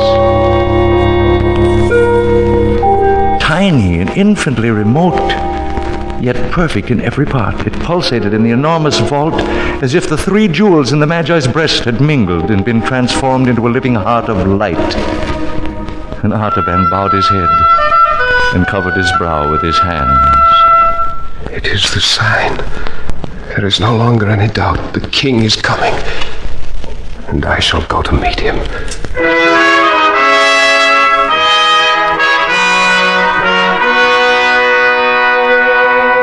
before the birds had fully roused to their strong, joyful chant of morning song, the hooves of Vazda, the swift and faithful steed of Artaban, were beating a spirited music upon the road, and over the fertile fields of Kankabar and the rich gardens of Bagistan, through the rocky passes of Zagros and the swirling floods of the river Tigris, those gallant hooves made their rhythmic song. And upon nightfall of the 10th day, they trod the lush earth by the waters flowing near the shattered walls of populous Babylon.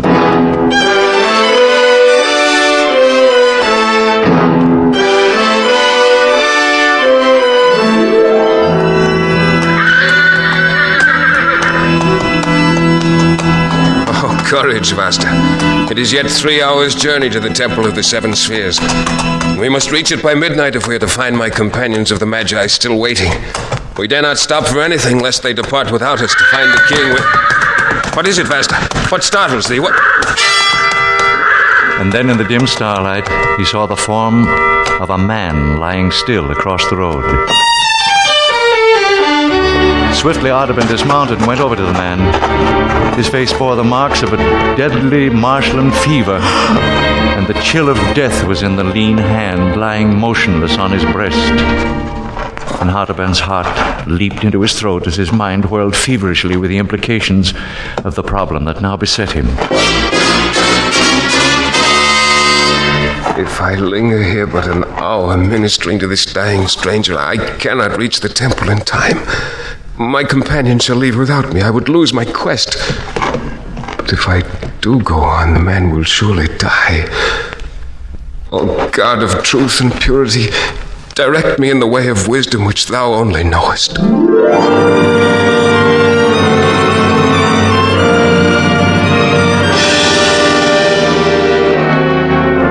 Artaban turned back to the sick man and carried him off the road to the foot of a palm tree. The Magi swiftly prepared a draught of potent remedy he carried in his belt. Then hour after hour, labeled as only a skillful healer of disease can do. And at last the man's strength returned. He sat up, looked about him, and spoke. Who art thou? Why hast thou sought me here? To bring back my strength? I am Artaban the Magian, hurrying to Jerusalem in search of one who is to be born king of the Jews. And despite your holy quest, you still stop to aid one whose death would no more be noticed than if a grain of sand had disappeared from the desert? I could do no less, my friend. Then may the God of Abraham and Isaac and Jacob bless and prosper your journey. But before you depart again, you should know this. Our prophets have said that the Messiah will not be born in Jerusalem, but in Bethlehem of Judah. Bethlehem, thou sayest? Aye. Now leave me and resume thy journey, and may the Lord bring thee there in safety, because thou hast had pity upon the sick.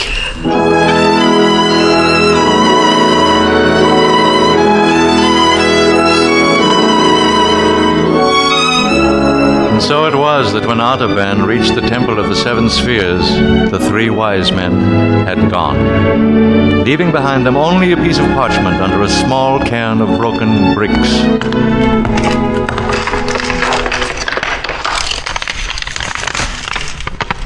We have waited past the midnight and can delay no longer. Follow us across the desert. We go to find the king. How can I cross the desert with no food and a spent horse? I must return to Babylon and sell my sapphire, so I might buy camels and provisions for the journey. I may never overtake my friends. Now only God the Merciful knows whether I shall not lose sight of the king because I tarried to show mercy.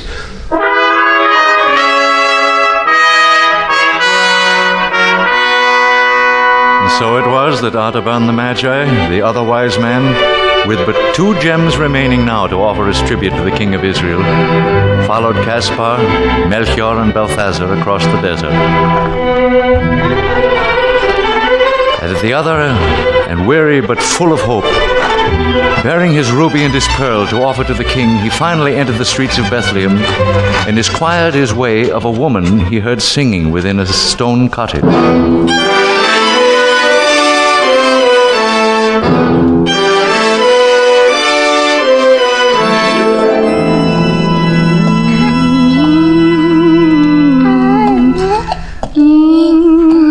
blessings of the day be upon thee and thy child, good sister. And upon thee also, stranger. I seek 3 brethren of mine who should have arrived here in Bethlehem a few days ago. Would you have knowledge of them? If it is of 3 magi you speak, they did appear in this village 3 days ago. Yes, that is they. What has happened to them? What did they do here? They told how they had come from the Far East, and how a star had guided them to the place where Joseph of Nazareth was lodging with his wife and her newborn child. They paid reverence to the child and gave him many rich gifts. Oh, then the prophecy has been fulfilled. The king was born. Now may I offer my ruby and my pearl to him as tribute. Where may I find my friends, good woman? Where may I find this Joseph and his wife and their newborn son? My reply will disappoint thee, Magi, for the 3 strangers disappeared as suddenly as they had come here. Disappeared? And the man of Nazareth took the babe and mother and fled secretly away that same night to the distant lands that are called Egypt. Egypt? Then once again I have arrived too late. My quest is not over, but barely begun. It has not seemed good to the God of wisdom to reward my search so soon and so easily. Now I must follow the king to Egypt. Bless thee and thy child, good woman, and may peace and... Those trumpets, they have within their throats the cry of doom. My child. Wait here, woman. Wait, I shall look through the doorway for the meaning of this. What is transpiring here? Why the fearful cries of terror and alarm? The soldiers of Herod. The soldiers of Herod have come to the village. They're killing our children, slaughtering our babes. Fly to the hills with your children. Fly, fly. Herod's soldiers killing our children. Oh, no. Oh, wait. Take the child to the darkest corner of the room. Cover him with the folds of thy robe and quiet his cries. I shall speak to these soldiers of Herod when they arrive.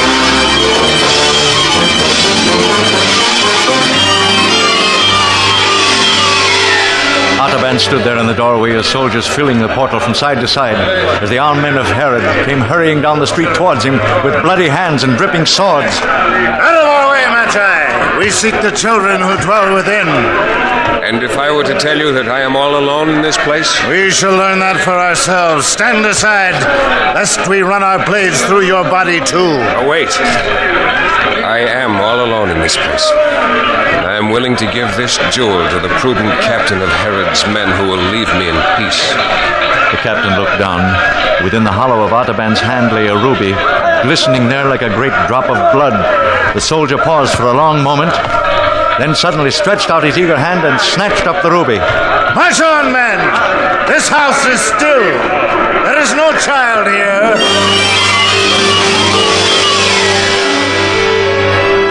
And as the clangor of arms passed by and swept down the street, Artaban re-entered the humble little cottage, looked down at the joyously weeping woman and the again smiling, happy infant clasped to her breast. Then he turned his face to the east and prayed.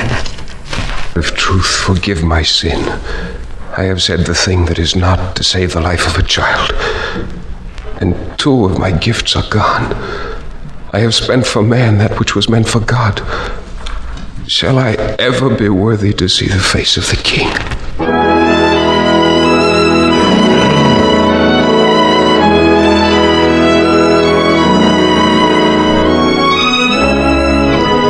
So Artaban the Magi, Artaban the other wise man, began his weary travels once again, seeking him who had been born in Bethlehem, seeking the Anointed One, the King, to lay before him his tribute, the solitary gem that now alone remained, the pearl.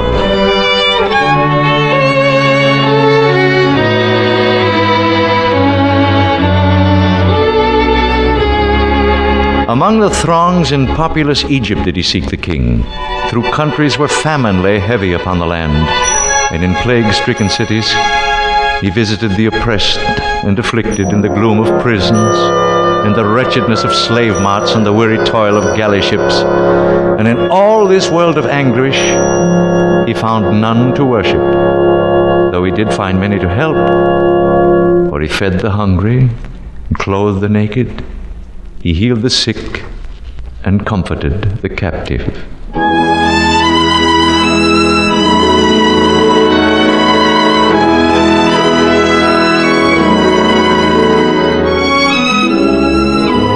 Thus, 33 more years of the life of Artaban passed away, and he was still a pilgrim and a seeker of light. With the last of the jewels, his pearl, still held in his secret resting place in his bosom, and now, worn and weary, ready to die, but still looking for the king, he had come for the last time to Jerusalem. But there, the streets, Artaban found flowing movement of multitudes, a strong tide of people sweeping irresistibly along the ways leading to the Damascus gate. Your pardon, worthy friend. Could you tell me the cause for all this tumult? And whither all these people are going? Why, everyone is going to the place called Golgotha, Magi, outside the city walls, where there is to be an execution. Aye, 2 famous robbers are to be crucified, and with them another, called Jesus of Nazareth. Jesus of Nazareth? Aye, a man who has done many wonderful works among the people, so that they love him greatly. But Pilate has sent him to the cross because he said he was the Son of God, because he said he was the King of the Jews. King of the Jews? Can it be that I shall find the king at last in the hands of his enemies, and shall come in time to offer my pearl, my last remaining gem of tribute, to pay his ransom before he dies?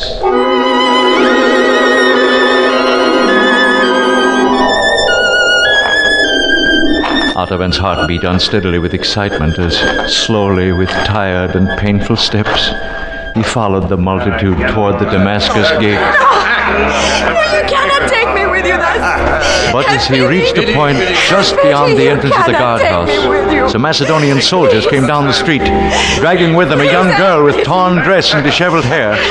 And as Artaban paused in compassion, she broke from the hands of the tormentors and threw herself at the wise man's feet. Have pity on me, wise man, for the sake of the God of purity. For I too am of the Magi, seized for our father's debts and about to be sold into slavery. Oh, save me, wise man, save me. Artaban trembled. It was the old conflict in his soul, that which had come to him in the palm grove of Babylon and in the cottage at Bethlehem. The conflict between the expectation of faith and the impulse of love. Twice the gift which he had consecrated to the worship of God had been drawn from his hand to the service of humanity. This was the third trial, the ultimate probation, the final and irrevocable choice.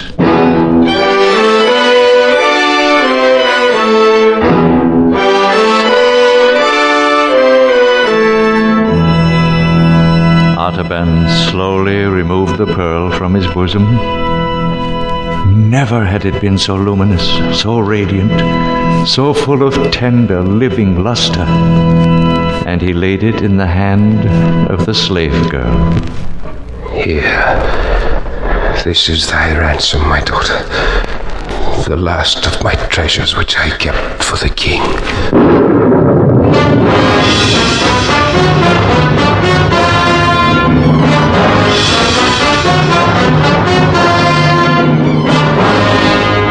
With a mighty, unbelievable shock, a shuddering tremor ran through the earth, heaving convulsively like the breast of one who struggles with a mighty grief. The walls of the houses rocked to and fro. Stones were loosened and crashed into the street, and Artaban and the girl fell helplessly to the ground.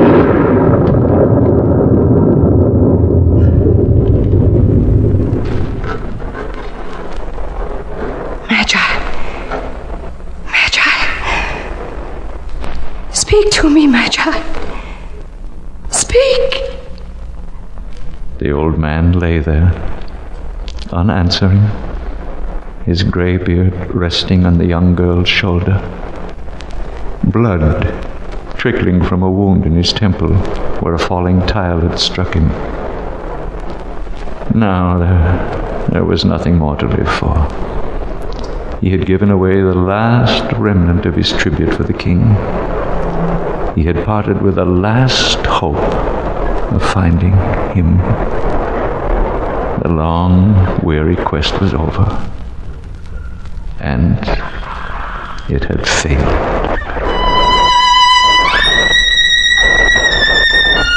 Then, as the alarmed girl bent over him, there came through the twilight a sound, like a voice, very small and still, like music sounding from a distance, in which the notes are clear, but the words are lost. And the girl turned to see if someone had spoken to them. But there was no one there.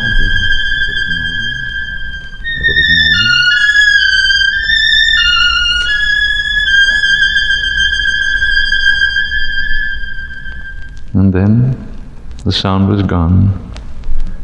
But the lips of the Magi, of Artaban, the other wise man, trembled, moved, and then spoke as though in answer to that voice.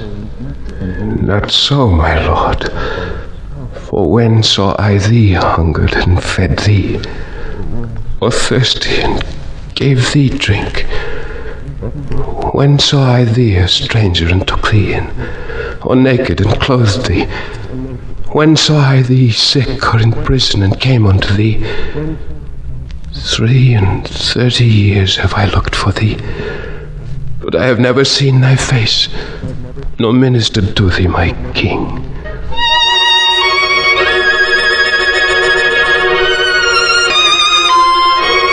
And the sweet voice came again, and again the maid heard it, very faintly and far away.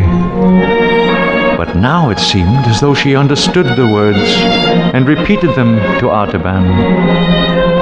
Verily I say unto thee, inasmuch as thou hast done it unto the least of these, my brethren, thou hast done it unto me. Calm radiance of wonder and joy suddenly lighted the pale face of Artaban, like the first ray of dawn on a snowy mountain peak. One last long breath of relief exhaled from his lips, and his journey was ended. His treasures had been accepted. The other wise man had found the king.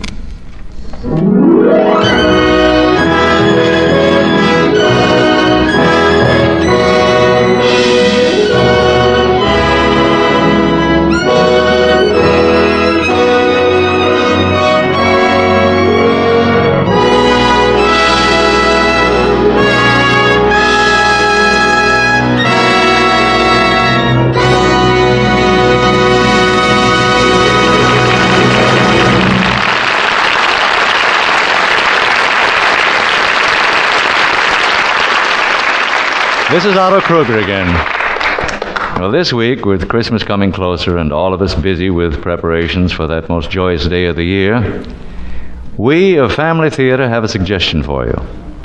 No, not a suggestion about what to buy, where to buy it. We'd only like to remind you that while Christmas is a time for giving and receiving, it is above all a time for faith and prayer. Christmas will be empty, just another holiday, unless our hearts are in harmony with Him who can bring peace to men of goodwill. So, during this Christmas season, will you remember, no greater gift can come to you and to your home than that deep and lasting peace which prayer alone can bring. The family that prays together stays together. More things are wrought by prayer than this world dreams of.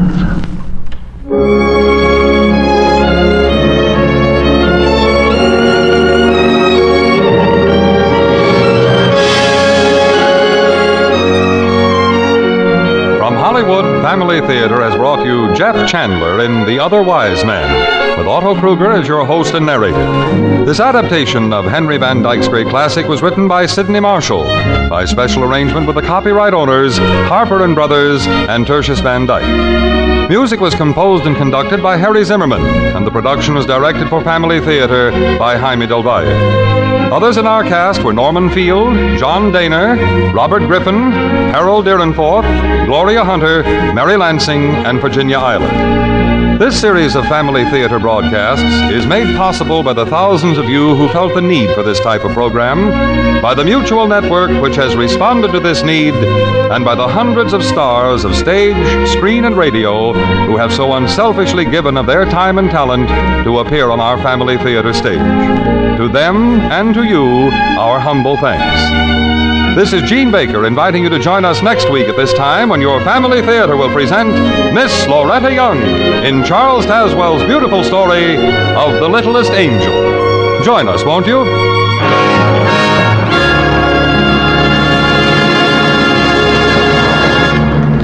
Family Theater is heard in Canada through the facilities of the Canadian Broadcasting Corporation and is broadcast to our troops overseas by the Armed Forces Radio Service.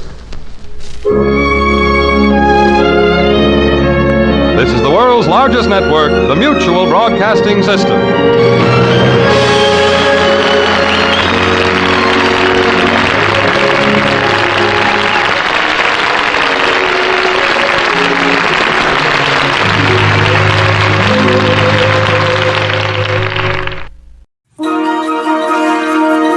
An old-time Radio USA Christmas, one of my favorite things to listen to this time of year. There are so many to choose from. How about I play this one next? Merry Christmas, everyone.